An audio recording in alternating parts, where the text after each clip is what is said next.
Hello everyone, I hope you all are doing well. अपना ख्याल रख रहे हैं आप अपनी फैमिली का और अपने आसपास का।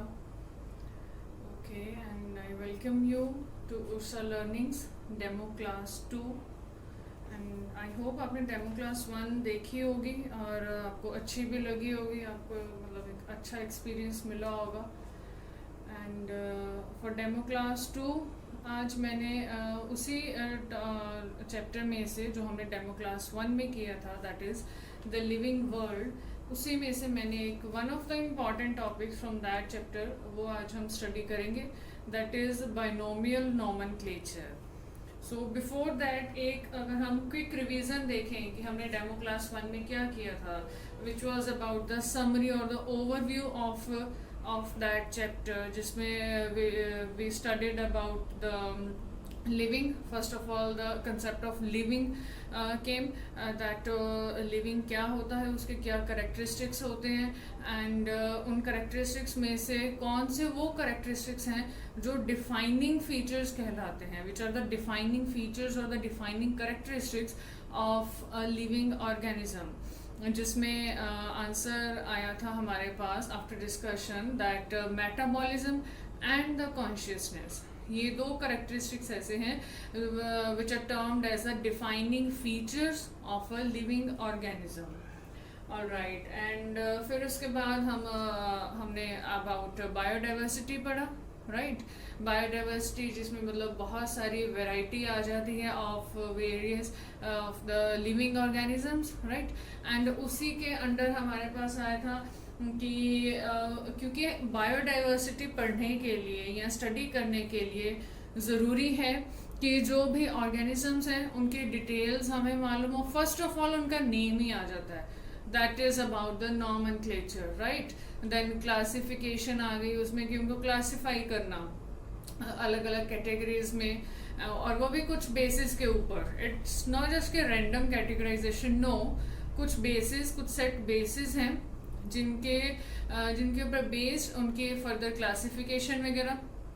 Alright, and then came the about the taxa और taxonomy and taxonomic categories, जो ये classification होती है living organisms की, उनके जो क्लासिफिकेशन के टाइम पे जो हम एक पर्टिकुलर यूनिट पे या एक पर्टिकुलर रैंक पे जब हम एक ऑर्गेनिज्म को रखते हैं, राइट, तो वो unit, that unit is known as taxa. And इस प्रोसेस को, जो ये पूरा प्रोसेस होता है, that process is known as taxonomy. और जो the categories in which this taxa or the organism which is placed in a particular taxa, that those categories are known as the taxonomic categories, right, in which they were mentioned about the species. The lowest level is the species, then came the genus, then family, then order, then class, then division, and finally the uppermost taxa is the kingdom, right. So these are the taxonomic categories. All right, and then came the taxonomical aids, the things, or the basically what kind of or what sort of aids or assistance or help that we can have while doing this process of taxonomy. That help is known as taxonomical aids. And under the taxonomical aids क्या कुछ आ जाता है इसमें herbarium आ जाता है, इसमें museums आ जाते हैं, और इसमें जूलॉजिकल पार्क्स आ जाते हैं, बोटेनिकल गार्डन्स हो गए, and the key, right. So this was the summary or the overview of the chapter 1 which I gave you in the demo class 1, and I told you कि in demo class 2 हम इसी में से कोई एक one of the important topics हम उठाएंगे and उसके बारे में हम पढ़ेंगे कुछ, right. तो वही आज अब हम now we are going to start the binomial nomenclature. So what do you mean by binomial nomenclature? Basically ये होता क्या है? It is the biological system of naming the organism, right. So कोई भी organism है जो discover हुआ है उसको उसकी naming करना, right, that is known as the binomial nomenclature. And इसमें क्या है, there comes the two terms, the name which is given under the binomial to a particular organism. It has two terms.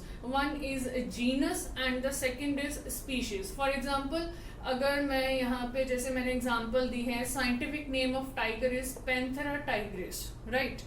अगर मैं इस example को देखूं तो इसमें जो फर्स्ट वर्ड है that represents the genus and जो सेकेंड वर्ड है दैट रिप्रेजेंट्स द स्पीशीज और the specific epithet. Okay, that means कि एक पर्टिकुलर नेम, एक पर्टिकुलर स्पीशीज का जो नेम दिया जा रहा है वो ये सेकेंड वर्ड रिप्रेजेंट करता है, right. So this is the basic example of scientific name, and this is the basic definition you can say that binomial nomenclature होता क्या है, जिसमें biological system है basically, जिसमें किसी organism की नेमिंग करी जाती है. ओके, एंड इसमें जो the main thing which is to be concerned that कि it has a genus and species. जो दो words हैं वो basically genus को और species को represent करेंगे, right.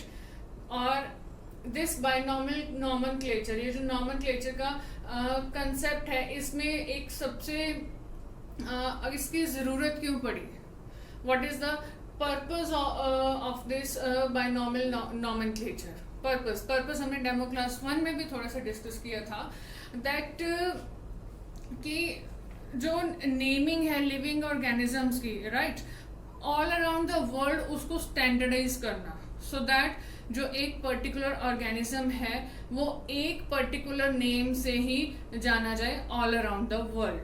ओके, कॉमन नेम बहुत सारे हो सकते हैं अकॉर्डिंग टू द एरिया और the country, right. Common names बहुत हो सकते हैं, बट एक साइंटिफिक नेम होना ज़रूरी है जो कि जिस नाम से वो ऑर्गेनिज्म पे पूरे वर्ल्ड वाइड में जाना जाएगा, ठीक है. सो ये बेसिकली पर्पस आ जाता है बाइनोमियल नॉमेनक्लेचर करने का. And purpose you have to mention while you are writing about और reading about the binomial nomenclature, alright. And then comes one more thing, that is identification. अब बाइनोमियल नॉमेनक्लेचर होगी किस organism की naming करनी है, जो डिस्कवर हुआ, जिसकी आइडेंटिफिकेशन हुई है. नेमिंग करने से पहले उसकी आइडेंटिफिकेशन होनी ज़रूरी है. आइडेंटिफिकेशन के फर्दर बहुत मेथड्स होते हैं, एंड आई मीन सैम्पलिंग के ऊपर भी डिपेंड करता है. फॉर एग्जांपल आपने अगर सॉइल में से सैम्पलिंग करी है और उस पर आप देख रहे हैं कि कोई ये पर्टिकुलर एरिया है एंड इसमें से मैंने जो सॉइल ली है उसमें कौन कौन से माइक्रो ऑर्गेनिजम्स प्रेजेंट है. फॉर एग्जांपल अगर मैं माइक्रो ऑर्गेनिजम्स की बात कर रही हूँ तो उसमें कौन कौन से माइक्रो ऑर्गेनिजम्स प्रेजेंट हैं, राइट. तो वो डिपेंड करेगा, वो जो हमारे पास ऑलरेडी जो प्रेजेंट डेटा है, जो प्रेजेंट हमारे पास स्टडीज हैं, उसमें हम देखेंगे कि सॉइल के लिए इन्होंने क्या क्या मेथड्स पहले लगाए हैं, ठीक है. मेथड्स फॉर द आइडेंटिफिकेशन क्या कुछ लगाए हैं, वो फिर हम देखेंगे, अप्लाई करेंगे अपने सैंपल पर. फाइनली जब आइडेंटिफिकेशन होगी एंड फिर जब हमें दिखेगा कि ओके ये एक कुछ डिफरेंट माइक्रो ऑर्गेनिज्म हमें दिख रहा है, यहाँ तक इस फैमिली तक ये ठीक सिमिलर है, बट इसके आगे इसके करेक्टरिस्टिक्स जो हैं वो कुछ डिफरेंट आ रहे हैं. ओके, मतलब कुछ चीज़ें सेम आ रही हैं जो पहले वाले माइक्रो ऑर्गेनिज्म उस पर्टिकुलर उससे रिलेटेड अगर जो होंगे, जो कुछ चीज़ें सेम आ रही हैं, but there are things which are different, there are different characteristics as well, right. So ये सब चीज़ें देखी जाती हैं in the identification. Okay, and जब एक बार आइडेंटिफिकेशन हो गई, फाइनली जब जो साइंटिस्ट हैं वो इस रिजल्ट पर पहुंच गए कि हमने ये एक नया माइक्रो ऑर्गेनिज्म डिस्कवर किया है, then comes the point of naming. Okay, फिर उसके बाद नेमिंग आता है. यही ऐसा ही कुछ सिमिलर प्रोसीजर होता है in case of plants, in case of animals, in case of every living organism. Okay, her living organism में नेमिंग करने से पहले आइडेंटिफिकेशन करना जरूरी है, ठीक है. ओके, एंड एक जो दो ये टर्म्स आती हैं फिर ICBN एंड ICZN. अब ये ICBN और ICZN बेसिकली है क्या? ICBN is international code for botanical nomenclature. जो ये B है, आप B से देख सकते हैं बोटेनिकल, एंड ये जो Z है that is zoological. Okay, so international code for botanical nomenclature ये क्या करते हैं? ICBN है जो सब कोडिंग एंड रूल्स एंड जो भी प्लांट्स की जो भी नेमिंग करनी है, प्लांट्स के जो भी स्पीशीज डिस्कवर हो रहे हैं उनकी जो भी नेमिंग, जो भी नॉमेनक्लेचर करना है, वो सब ICBN के मतलब ICBN के अकॉर्डिंगली उनके जो भी रूल्स सेट हैं उनके अंडर उस हिसाब से होते हैं. ठीक है. एंड अगर हम एनिमल्स की बात करें तो एनिमल्स के केस में आ जाता है international code of zoological nomenclature. ये एनिमल्स के केस में हो गया for naming of the animal species that has been discovered. Alright, तो ये दो हैं ICBN और ICZN जो ये सब नेमिंग का बाइनोमियल नॉमेनक्लेचर का सब सिस्टम इनके अकॉर्डिंगली चलता है. राइट. ओके, तो ये एक ब्रीफ सा ओवरव्यू था about what is binomial nomenclature. And इसमें क्या दो चीजें सबसे इंपॉर्टेंट है, जो इसके दो टर्म्स आती हैं, ये जो पूरा फ्रेज है इसमें जो दो टर्म्स हैं या दो वर्ड्स हैं ये सबसे जरूरी हैं. और ये क्या कुछ रिप्रेजेंट करते हैं? The first word represents the genus and the second word represents the species और specific epithet. Okay, and also you need to mention about the purpose, that why you are performing the binomial nomenclature of a particular organism, and before doing the nomenclature you need to identify that organism. Okay, first identify it and then do its naming. Alright, and the organizations or the basically the codes which have been provided for the naming, that's the codes are by ICBN, International Code for Botanical Nomenclature, and International Code for Zoological Nomenclature. Alright, okay, so now comes the rules. What are the rules? हमने एक overview देख लिया कि किस तरीके से binomial nomenclature क्या कुछ है, हमें एक आइडिया मिल गया है. बट अब इसके बेसिक रूल्स क्या हैं? क्या वो रूल्स हैं बेसिक रूल्स जिनको फॉलो किया जाता है? मतलब these are the rules which need to be followed.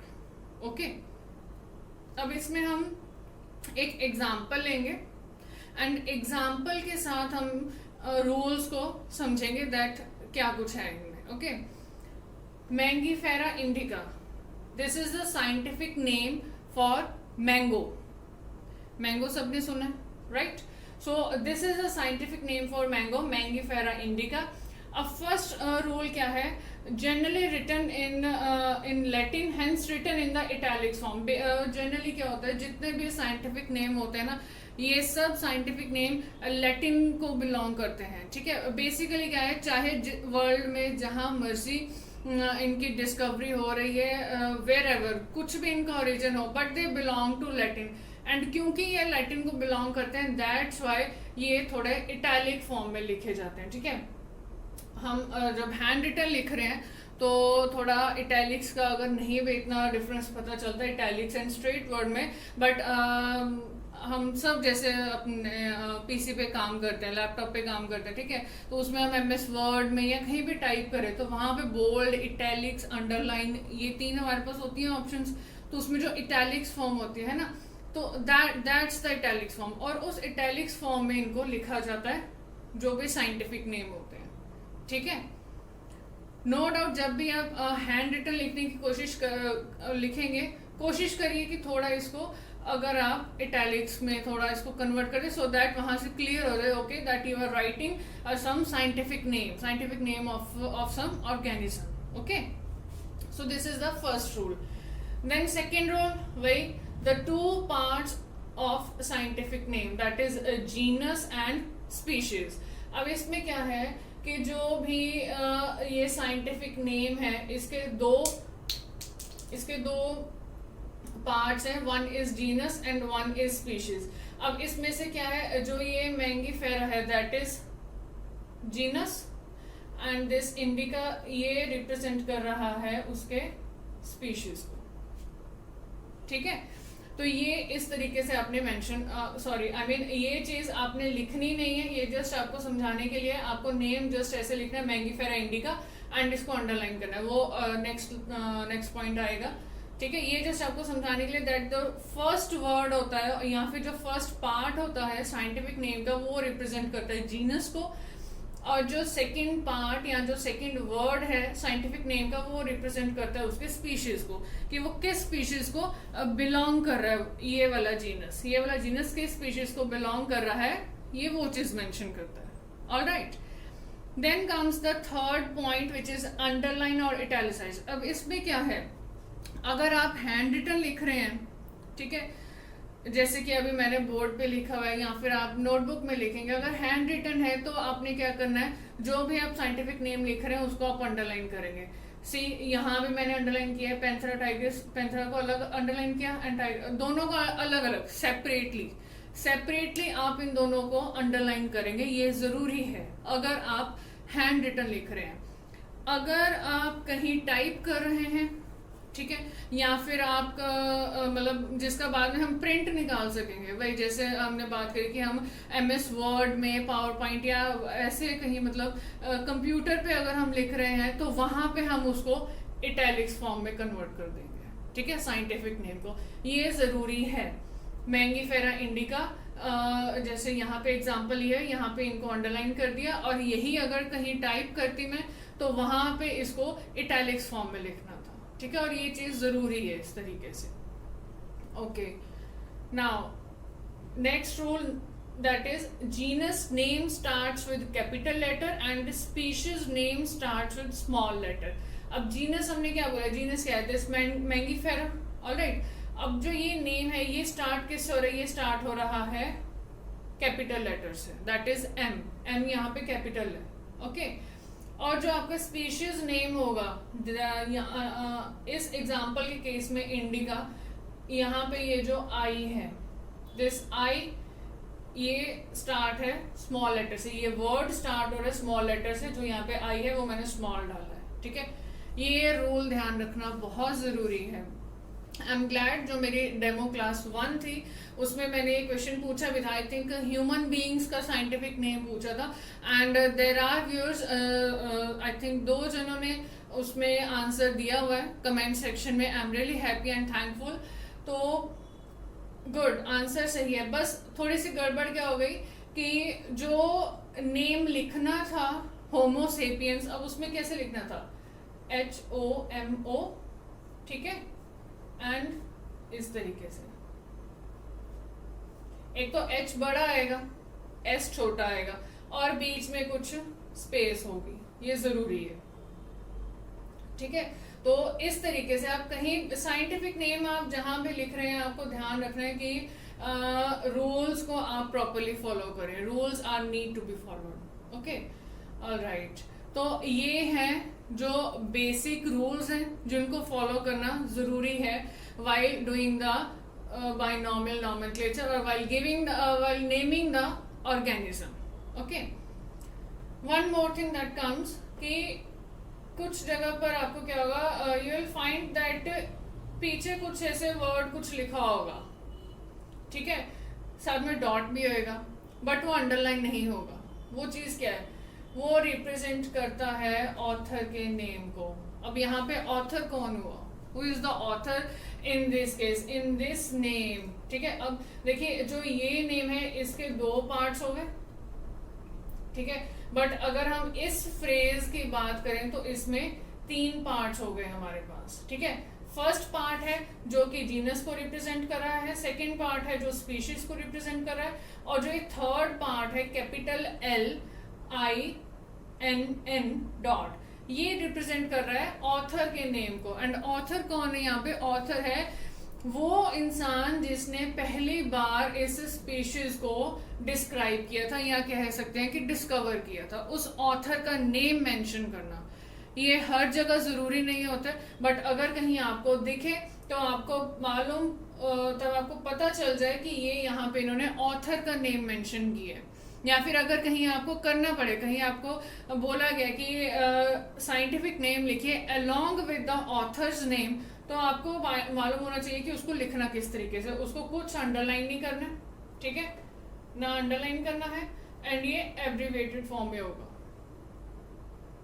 Okay अब ये इसके फुल फॉर्म क्या है, LINN, ये आप मेरे को कमेंट सेक्शन में बताएंगे कि ये जो मैंगीफेरा इंडिका और फिर बाद में ये जो LINN डॉट लिखा है इसके फुल फॉर्म क्या है, दैट मीन्स किसने इसको डिस्कवर किया था सबसे पहले, ठीक है, ये आंसर आप मेरे को देंगे। सो this is all about binomial nomenclature. एक ओवरव्यू मिल गया कि बाइनोमियल नॉमेनक्लेचर होता क्या है, नेमिंग है ऑर्गेनिज्म की, दो टर्म्स इसमें आती हैं, जीनस एंड स्पीशीज, एंड किसने इंट्रोड्यूस किया था उनका नाम आ गया। फिर उसके बाद एक हमने एग्जांपल ले ली जिसमें हमने बता दिया कि जो फर्स्ट टर्म है वो जीनस को रिप्रेजेंट करती है और जो सेकंड टर्म है वो स्पीशीज को रिप्रेजेंट करती है। पर्पस हमने डिस्कस कर लिया, हमने आइडेंटिफिकेशन भी पढ़ ली कि आइडेंटिफिकेशन जरूरी है नेमिंग करने से पहले, ठीक है। उसके बाद प्लांट्स के केस में कौन कोडिंग वगैरह सेट करता है और एनिमल्स के केस में कौन करता है वो भी हमने पढ़ लिया। फिर हम आ गए थे रूल्स पे। रूल्स हमने एक एग्जांपल लेकर सारे पढ़े, और एक एग्जांपल बेसिकली ये मैंगीफेरा इंडिका किसका साइंटिफिक नेम है, मैंगो का। Common name is mango and scientific name is Mangifera indica, ठीक है। रूल्स में वही था कि क्योंकि ये all the mostly the scientific names belong to Latin, therefore they are written in the italics form, ठीक है, और ये मस्ट है। सेकेंड रूल जो किया था कि दो पार्ट्स होते हैं जीनस और स्पीशीज के, ठीक है, जो फर्स्ट वर्ड है वो जीनस को रिप्रेजेंट करता है और सेकेंड वर्ड उसके स्पीशीज को, मतलब वो जीनस जो है वो किस स्पीशीज को बिलोंग कर रहा है बेसिकली, वो चीज यहाँ पर आती है, ठीक है। एंड फिर आया था कि अंडरलाइंड या फिर इटैलिसाइज होने चाहिए। अंडरलाइन तब होंगे अगर हम हैंड रिटन लिख रहे हैं तो उनको अंडरलाइन करना जरूरी है, और अगर कहीं पे टाइपिंग है, ठीक है, कहीं पे आपके पास वो इटैलिक्स में उसको करने की ऑप्शन है तो आप उसको वहां पे इटैलिक्स में करेंगे साइंटिफिक नेम को, ये भी जरूरी है, ठीक है। एंड फोर्थ वन वाज कि जो जीनस का नाम होगा वो स्टार्ट होगा from this capital M, sorry मतलब जो भी फर्स्ट लेटर होगा वो कैपिटल लेटर होगा, और जो भी स्पीशीज का नेम होएगा उस स्पीशीज का नेम का जो फर्स्ट लेटर है वो हमेशा स्मॉल होगा, ये भी जरूरी है और ये ध्यान रखना है। तो ये रूल्स आपको समझ में आ गए। हैंड रिटन लिख रहे हैं आपको अंडरलाइन करने हैं, दोनों में थोड़ी सी स्पेस छोड़नी है, जरूरी है स्पेस। जो फर्स्ट पार्ट है उसका फर्स्ट लेटर कैपिटल है और जो सेकेंड पार्ट है उसका फर्स्ट लेटर स्मॉल लिखना है, एंड यस। और एक लास्ट था ये जो ऑथर्स नेम मेंशन करना है वो किस तरीके से मेंशन होगा, एंड ये क्या चीज है ये आप मेरे को बताएंगे, ठीक है। इसके फुल फॉर्म क्या है या फिर ये किसने फर्स्ट डिस्क्राइब किया ये आप मेरे को आंसर बताएंगे। So this was all about the binomial nomenclature. No doubt एक छोटा टॉपिक है बट इम्पॉर्टेंट वन। अब जैसे ये होमो सेपियंस की ही छोटी सी एक मिस्टेक होगी, नो डाउट आंसर ठीक है बट लिखने का वे गलत हो गया, आपने एच छोटा डाल दिया, गलत, ठीक है, वो चीज नहीं सही है। तो इस तरीके से ध्यान रखना इन चीजों का, ठीक है। एंड इन इसके बाइनोमियल नॉमेनक्लेचर पे मैंने छोटे से कुछ नोट्स भी बनाए हैं, ठीक है, जो कि आपकी एक आपके रेफरेंस के लिए, आपकी रिवीजन के लिए बेसिकली आप उनमें से आइडिया ले सकते हैं, ठीक है, उनमें से आप रिवाइज कर सकते हैं at the time of revision. उसमें आप कुछ और ऐड करना चाहते हैं दैट्स योर विश, ठीक है। मैंने उन नोट्स में एक बेसिक सा आइडिया दिया कि किस तरीके से है ये बाइनोमियल नॉमेनक्लेचर के बारे में, प्लस इन बिटवीन मैंने 3 क्वेश्चंस भी लिखे हैं, ठीक है। एक क्वेश्चन तो है जो टेक्स्ट के बीच में आपको कहीं दिखेगा, और सेकंड और थर्ड क्वेश्चन जो है वो एट द एंड आपको दिखेंगे, ठीक है। और ये नोट्स जो है इन द PDF फॉर्म में जो मैंने टेलीग्राम ग्रुप बनाया है उर्सा लर्निंग्स का, राइट, जिसका कि लिंक जो डिस्क्रिप्शन बॉक्स में अवेलेबल है उससे वहां से जाकर आप देख सकते हैं, ठीक है। वो मैं उस टेलीग्राम ग्रुप में वो PDF शेयर करूंगी, वहां से आप देख सकते हैं। और जो आंसर्स जो क्वेश्चंस मैंने डाले हैं 3 छोटे छोटे हैं, कोई बहुत बड़े क्वेश्चंस नहीं है वो, तो उनको आप सॉल्व करिए, राइट, अपने पास नोट डाउन करिए and yes, that's all about this the demo class 2. and अगर आपको अच्छी लगी हो ये डेमो क्लास एंड आप कोचिंग के लिए क्लासेस के लिए फर्दर आप कांटेक्ट करना चाहते हैं तो जो कांटेक्ट डिटेल्स हैं वो डिस्क्रिप्शन बॉक्स में अवेलेबल हैं, आप कांटेक्ट कर सकते हैं हमें. And yes, that's it. Alright, take care and stay safe, stay healthy. Thank you.